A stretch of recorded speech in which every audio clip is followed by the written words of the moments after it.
السلام عليكم. في كل مرة بتسألوني عن أفضل لاعب، أفضل حارس، أفضل مدافع بالتاريخ، بتجنب الإجابة عن هذا السؤال وبقول إنه التاريخ إله ناسه، لأنه مسألة الأفضل بالتاريخ بتحتاج معاينة عينية ومشاهدة ومعاصرة للحكم، ولكن موضوع الأذكى بالتاريخ من الممكن الاجتهاد فيه والقراءة والمتابعة والمشاهدة والحكم. موضوع الأذكى بالتاريخ لا يقتصر فقط على كرة القدم، فحتى الآن الناس تتكلم عن ذكاء فلاسفة وقادة ومحاربين وصنفوهم حسب الذكاء على الرغم انهم ما عاصروهم. الحلقة اللي وعدتكم فيها قبل 3 سنوات تقريبا، اليوم اجى وقتها. اذكى لاعب بالتاريخ، ولكن قبل كل شيء بحكي لكم انه هاي الحلقة وكل ما جاء فيها هو من وجهة نظري الشخصية انا ومن اجتهادي، فاذا انت بدك تاخذ فيها اهلا وسهلا، ما بدك كمان اهلا وسهلا، وخليكم معنا.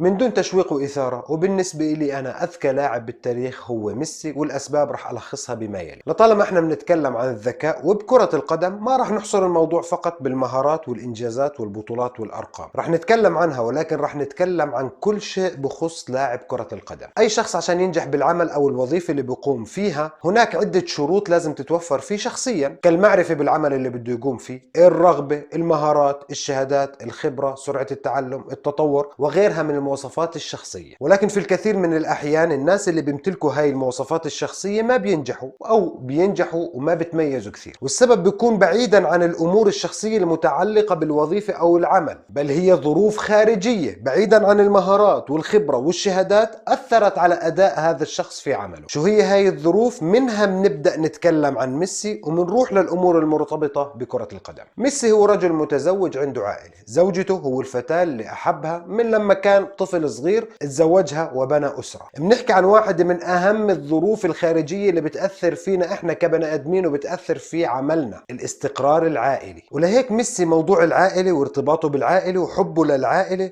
واستقراره العائلي ما بيخليه لاعب، على الرغم من نجوميته وشعبيته، صيد سهل بالنسبة للأمور اللي بتتعلق آسف جدا بالجنس، بالسهر، بالصخب، بالسفر، بالصور وغيرها. عمركم سمعتوا شيء عن ميسي بخصوص هاي الأمور؟ طبعا لا. وبالتالي هذا من أخطر أنواع الضغوطات اللي بتأثر على اللاعب، وكان سبب في تدمير الكثير من اللاعبين وإحنا بنعرف منهم. ولما نتكلم عن الاستقرار أيضا نتكلم عن استقراره في برشلونة. هو ابن أكاديمية لاماسيا، بعمره ما صرح إنه ممكن يخرج من الفريق أو يعمل مشاكل بالفريق أو يعمل ضجة إعلامية بخصوص هذا الموضوع، ولا بعمره أصلا سمح للإعلام إنه ياخذ ميسي كمادة دسمة يتاجر فيها الإعلام بما يخص الاستقرار في برشلونة. سمعنا أخبار مثل هيك، ولكن داخليا احنا كنا مكذبينها. هذا شيء جدا مهم بالاستقرار، بعكس الكثير من اللاعبين اللي دائما موضوع استقرارهم، خروجهم، بقائهم كان ينعكس عليه ويأثر على مهاراته وأدائه على أرضية الملعب. ولما نتكلم عن ذكاء ميسي لازم نتكلم عن موضوع ميسي والتعامل مع الإعلام. كم من تصريح موجود لميسي، كم من بوست على السوشيال ميديا موجود لميسي، كم من صورة نشرها ميسي، وبنفس الوقت كم من لاعب ومدرب ومسؤول وإعلامي حاولوا يستفزوا ميسي. ميسي ذكي، ميسي هادئ، ما بتجاوب، ولا بعمره طلع ودافع عن نفسه، ولا بعمره وصف نفسه الأفضل الأسوأ،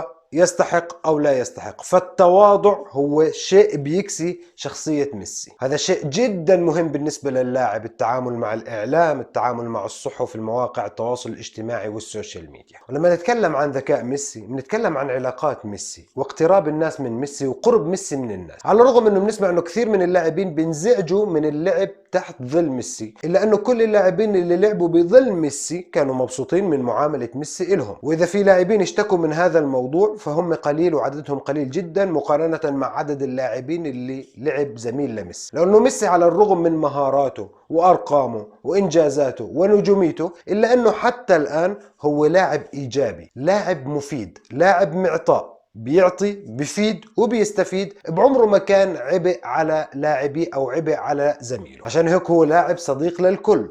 وكل اللي لعبوا مع ميسي وجزء كبير من اللي لعبوا ضد ميسي اثنوا عليه كشخص واثنوا عليه كلاعب. نفس الكلام يطبق على المدربين اللي اشرفوا على ميسي. ومن شخصيات ميسي ايضا انه هو لاعب صادق، اختار الطريق الاصعب، هو الصدق على ارضية الملعب، قليل التمثيل على ارضية الملعب، وهذا الشيء اكتسب من خلاله احترام ومحبة الحكام. قليلة جدا جدا الحالات اللي سقط فيها ميسي وكان سقوطه تمثيل، لهيك اصبح عند الحكام ثقة في ميسي، لما يسقط ميسي بنعطيه خطأ وبنكون احنا مرتاحين. وكم من لقطة فقط اللي الحكام انغدروا بسقوط ميسي، وتمثيله في حال مثل كانت لقطات نادرة جدا وما بتشكل 0.0001% من اللقطات اللي سقط فيها ميسي وكان يستحق خطأ أو ركلة جزاء. من مواصفاته الشخصية أيضا واللي بينعكس على ذكائه إنه هو شخص هادئ جدا قليل الانفعال، ممكن تؤخذ سلبية عليه ولكن احنا بنتكلم عن إيجابياته. من دراستي العميقة لهذا الشخص أنا استنتجت إنه ميسي وصل لمرحلة إنه هو بيعرف إنه هو الأفضل في العالم بغض النظر عن الجوائز الفردية وعن البطولات وعن الأرقام وعن كل شيء، وهذا الشيء اللي بيعطيه الهدوء. وأعتقد ما عندوش مشكلة إذا الناس بتختلف هل هو الأفضل بالتاريخ أو ثاني أفضل لاعب بالتاريخ، ما عنده مشكلة بهذا الشيء. الآن هاي المواصفات الشخصية الخارجية اللي تكلمنا عنها أنها بتأثر على عمل الشخص ووظيفته. طيب هاي الأمور ما توفرت بلاعب غير ميسي؟ لا، توفرت في الكثير من اللاعبين، ولكن ما توفرت بلاعب بيمتلك مواصفات ميسي على أرضية الملعب، وما توفرت بلاعب بيمتلك مهارات ميسي بكرة القدم. فأنا بنحكي عن الجزء المكمل للمواصفات الشخصية الخارجية البعيدة عن كرة القدم وبنربطها مع بعض بيطلع عنا ميسي. طبعا مخطئ اللي بيعتقد ان انا راح اتكلم بهاي الحلقة ارقام واني احصر ميسي بموضوع الارقام والانجازات والبطولات، على الرغم ان انا متأكد لو تكلمت بلغة الارقام راح يكون ميسي بصدارة 90% من الارقام والاحصائيات اللي بتخص اللاعبين المهاجمين. ولكن اليوم انا بتكلم عن الذكاء، ولما اتكلم عن ذكاء اللاعب بتكلم عن مشاهدتي لهذا اللاعب والمركز اللي بيلعب فيه وتأثيره بالفريق اللي بيلعب فيه ومساهمته بالفريق بجميع مراحل اللعب المختلفة. نتكلم عن ميسي إذا نتكلم عن لاعب بالشق الهجومي. طيب والشق الدفاعي؟ ليش يا طلحة أنت بتحكي بالعموم؟ ليش ما نقول إنه أذكى لاعب في لاعب هجوميا وأذكى لاعب دفاعيا؟ لا، في الشق الدفاعي في لاعبين أثروا وأبدعوا دفاعيا ولكن ما أثروا وما ضافوا للشق الدفاعي مثل الشيء اللي أضافه ميسي للشق الهجومي. أولا نتكلم عن تعدد المراكز ونربط هذا الموضوع بالذكاء. ميسي على الرغم من العدد الكبير من الأهداف اللي بيسجلها إلا أنه لا تكمن الفائدة منه فقط في المناطق القريبة من المرمى، فهو هداف حقيقي وبشكل خطر مباشر على المرمى، سواء كان لاعب جناح،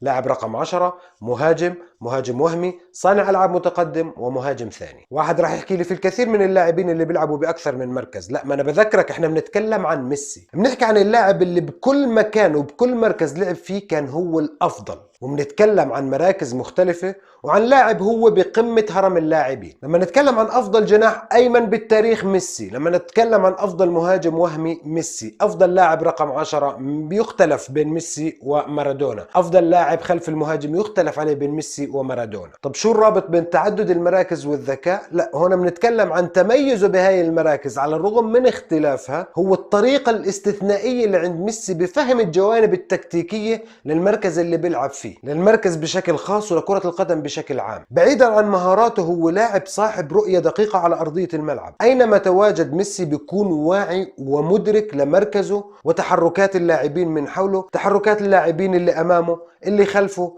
اللي بجانبه، اللاعب البعيد عنه، وتحركات المنافسين. وأيضا هو بتنبأ بحركة اللاعبين لثانيتين أو 3 ثواني مسبقة، وأيضا هو بتنبأ بحركته وموقعه بعد 3 ثواني أو ثانيتين، وتحرك اللاعبين سواء الزملاء أو المنافسين. ومن الممكن ميسي يتنبأ بمركزه ومكانه بعد 7 ثواني وين راح يكون، كمان شوي راح نثبت هذا الكلام. ذكاؤه ووعيه بمتى يرجع، متى يتقدم، وين يوقف، وين يتحرك، وين يمرر. وبمجرد انه ميسي استلم الكرة بيعرف وين راح يتحرك مسبقا ومين راح يراوغ وعلى مين راح يستند. العجيب انه هذا كله الكلام بثواني، وفي بعض المرات بيكون باجزاء من الثانية اثناء الحركة. بيب جوارديولا شو قال عن ميسي؟ قال اذا وضعت ميسي كظهير ايسر راح يعطيك اللي بدك اياه ويقوم بدوره على اكمل وجه، لانه الموضوع مش موضوع مهارة، الموضوع هون بنحكي بتنبؤ وذكاء. جوارديولا قال هذا الكلام لانه بيعرف انه كرة القدم سواء انت كنت مدافع، مهاجم، لاعب وسط، تقتصر في 3 امور فقط: فتح مساحة، اغلاق مساحة، استغلال مساحة. وبال3 امور ميسي بتفوق على جميع اللاعبين اللي عصرهم وجميع اللاعبين في العالم. ولما نتكلم عن مساحة، ميسي بيستغل المساحات الشاسعة مثل أي لاعب، ولكن أكثر شيء بيتميز فيه ميسي هو استغلاله لأضيق المساحات اللي ما حد بتوقع إنه في لاعب يقدر يمشي فيها. ميسي بيراوغ فيها وبراوغ لاعب ولاعبين وثلاث، ولما يخرج من المراوغة بيضع نفسه في مكان رائع جدا. بالنهاية بتشوف المساحة الضيقة اللي راوغ فيها ميسي وكأنها 10 أمتار ومش موجود فيها ولا لاعب. موضوع المراوغة بحد ذاته هذا قصة من الممكن يحتاج حلقة كاملة نتكلم فيها، كيف ميسي بيراوغ، كيف ميسي بيدرس حركة المدافع وحركة القدم والقدم الأقوى عنده عشان يضربوا فيها. في مقتل. بعد النظر عند ميسي شيء لا يمكن تصوره. الذكاء مراوغته لا يتم تسخيرها فقط لأجل المراوغة وتجاوز الخطوط لا بل هو من الممكن يعمل مراوغة الآن عشان تفيده بعد 7 ثواني في مكان ثاني. سحب لاعبين، إجبار لاعبين أنهم يتركوا مواقعهم لينتقل لمنطقة ثانية، يسحب كمان جزء من اللاعبين، بعدين يمرر يستقبل ليضع نفسه في النهاية في مواجهة لاعب للاعب داخل منطقة الجزاء أو أمام المرمى. نأخذ هذا المثال بمباراة برشلونة وبلباو قبل تقريبا 3 سنوات. نشوف ميسي وين بتواجد بين 3 مدافعين، بيطلب الكرة من بوسكيتس وظهره للمرمى، بياخذ الكرة بيراوغ ومن ثم بمرر لراكيتيتش ويضع نفسه مرة أخرى بين 3 لاعبين، بمرر الكرة لنيمار وبيستقبل الكرة من نيمار. شوف وين أصبح ميسي، شوف المراوغة الأولى اللي عملها ميسي وين، وهو وين تنبأ بحركته، وين أصبح ميسي. هذا هو التنبؤ. هذا الموضوع أخذ تقريبا 6-7 ثواني من ميسي وميسي نجح فيه. موضوع آخر أنه هو بيتوقع، ميسي بيتنبأ، ولكن كل المدافعين على الرغم من تحضيرهم ودراستهم الدقيقة لميسي قبل مواجهتهم له ما قدروا يتوقعوا وين مكانه. حالات نادرة اللي بتواجد فيها ميسي في مكان بكون أنت متوقعه. نأخذ هذا المثال أيضا أمام أتلتيك بلباو، على الرغم أنه ميسي المكان المناسب له أنه يتواجد خلف المدافعين لاستقبال تمريرة بوسكيتس من بين المدافعين، رجع أمامهم، بعثر حساباتهم، راوغ مرتين، جذبهم له، أوجد مساحة فارغة وأرسل الكرة. الآن بما يخص عرض لقطات ميسي وأهداف ميسي وتمريرات ميسي بدنا 5 حلقات وما راح نعطيه حقه. ننتقل للمرحلة أخرى من ذكاء ميسي، هو قدرته على التعلم والتطور. يعني هو عنده موهبة ربانية أوكي اتفقنا، ولكن هو أيضا اشتغل على نفسه بشكل كبير، كالتسديد من خارج منطقة الجزاء ونسبة الدقة بالتمرير من خارج منطقة الجزاء والتمريرات الطويلة. العمر لا يرحم.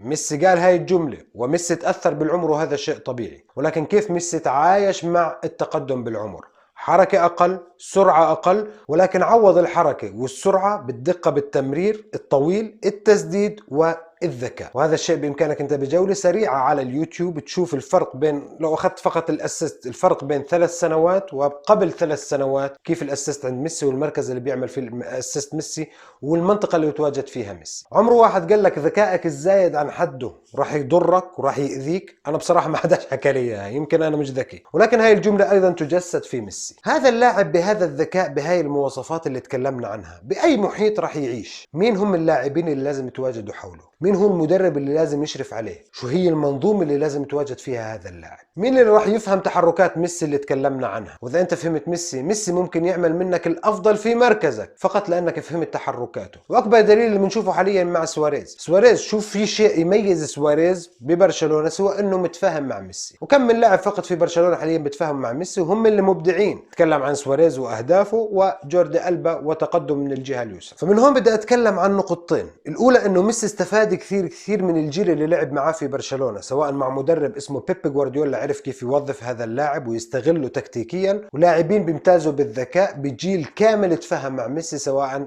نتكلم عن تشافي هرنانديز، نيستا، بويول، ألفش وغيرهم من اللاعبين. النقطة الثانية انه ميسي انضر كثير من ذكائه بسبب انه التوليف اللي ابدع فيها ميسي واللي وتواجد فيها ميسي مع برشلونة انها صعب تتكرر بفريق اخر، سواء مع برشلونة في السنوات الاخيرة او مع المنتخب الارجنتيني. وبرجع بقول انه الذكاء بيختلف عن المهارة. جويرو كان بفترة هو الافضل رأس حربة في العالم ولكن ما قدر يتفاهم مع ميسي. طيب يا طلحة ميسي ما عنده سلبيات؟ لا عنده. اول هاي السلبيات، على الرغم انه ميسي بيسعى جاهدا ليخفف الضغوطات على نفسه، الا انه وضع ضغوطات على نفسه، ضغوطات كبيرة لما استلم شارة القيادة سواء في برشلونة او في المنتخب الارجنتيني وهو مش قائد ولا تتوفر فيه اي صفة من صفات القائد. ثاني سلبية هو الهدوء المبالغ فيه واللي اصبح يضره في الاونة الاخيرة. عدم استخدام سلطاته باختيارات الادارة، سواء ادارة المنتخب او ادارة النادي، سواء للاعبين او المدربين. هذا الشيء اللي بيدفع ثمنه حاليا ميسي. واكيد انتم عرفتوا ان انا بتكلم عن موضوع كيف قبل ميسي او كيف قابل ميسي انه فالفيردي يكون هو مدربه. هذا هو ميسي، وهي قصتي مع افضل لاعب بالتاريخ من وجهة نظري انا،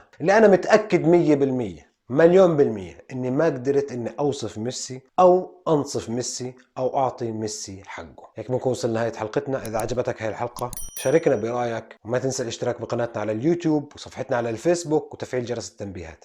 السلام عليكم.